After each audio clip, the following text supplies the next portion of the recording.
Assalamualaikum warahmatullahi wabarakatuh. Terima kasih untuk kalian yang telah mengklik video ini. Apa kabar nih teman-teman semuanya? Semoga selalu dalam keadaan sehat ya.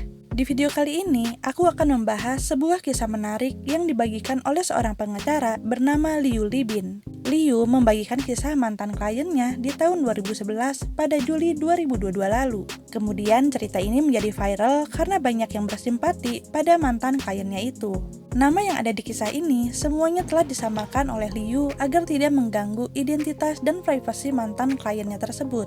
Seperti apa kisah lengkapnya? Simak video ini sampai selesai ya. Tapi seperti biasa nih, sebelum kita lanjut ke pembahasannya, tolong dukung aku dengan klik tombol subscribe dan tombol loncengnya. Karena dukungan kalian berarti banget biar channel ini semakin berkembang teman-teman. Gak usah lama-lama lagi, sekarang yuk kita lanjut ke pembahasannya. Kisah ini dikutip dari if.vn yang mengisahkan rasa patah hati yang dirasakan oleh seorang pria asal Vietnam. Dia bernama Wang Sandy.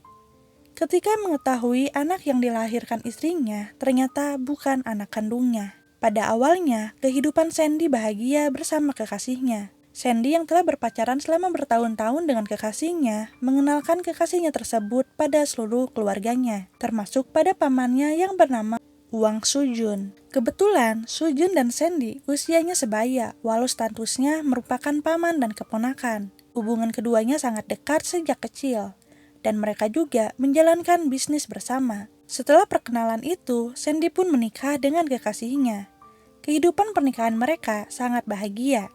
Istri Sandy pun menjadi dekat dengan Sujun, karena Sandy selalu bersama-sama dengan Sujun, sehingga mau tidak mau akhirnya mereka pun menjadi semakin akrab. Pernikahan Sandy semakin bahagia, tak kala mereka dikaruniai seorang putra. Sandy pun menjadi suami dan ayah siaga untuk anak dan istrinya. Namun, entah mengapa, setelah melahirkan, Sandy merasa sikap istrinya berubah. Pada awalnya ia berpikir, mungkin karena perubahan hormon sehabis melahirkan, makanya istrinya berubah.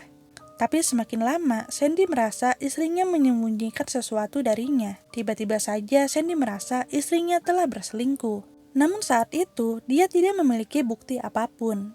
Kecurigaan Sandy pun mulai menjadi-jadi, dan ia pun mulai berpikir bahwa putranya bukanlah anak kandungnya. Atas dasar kecurigaan itu, secara diam-diam, Sandy melakukan tes DNA dengan putranya. Dan seperti dugaannya, ternyata memang putranya bukanlah anak kandungnya. Sandy pun sangat marah dan menuntut penjelasan pada istrinya. Setelah didesak, akhirnya sang istri pun mengaku bahwa anak yang dia lahirkan merupakan anak Sujun. Tidak terbayang sakit hati yang Sandy rasakan, dihianati oleh dua orang yang sangat dia sayangi di waktu yang bersamaan. Sandy pun memberitahu hubungan istrinya dan Sujun pada keluarga besarnya. Namun sepertinya dia tidak mendapat dukungan dari keluarganya. Akhirnya, Sandy pun memutuskan untuk menceraikan istrinya dan berhenti berkomunikasi dengan keluarganya sendiri. Pengadilan pun akhirnya menyetujui permohonan cerai Sandy. Kemudian, pengadilan juga meminta mantan istri Sandy untuk membayar kompensasi atas pelanggaran pernikahan terhadap Sandy. Kasian sekali ya teman-teman nasib yang menimpa Sandy. Wajar saja banyak orang yang menjadi simpati padanya. Walaupun kasus ini setelah terjadi 11 tahun yang lalu, ternyata musuh dalam selimut itu benar-benar ada. Orang yang betul-betul dekat dengan kita bisa jadi orang yang paling berbahaya. Semoga Sandy bisa menemukan kebahagiaannya ya teman-teman. Terima kasih untuk kalian yang telah menonton video ini sampai selesai. Jangan lupa untuk klik tombol like dan share-nya kalau kalian suka dengan video ini. Assalamualaikum warahmatullahi wabarakatuh.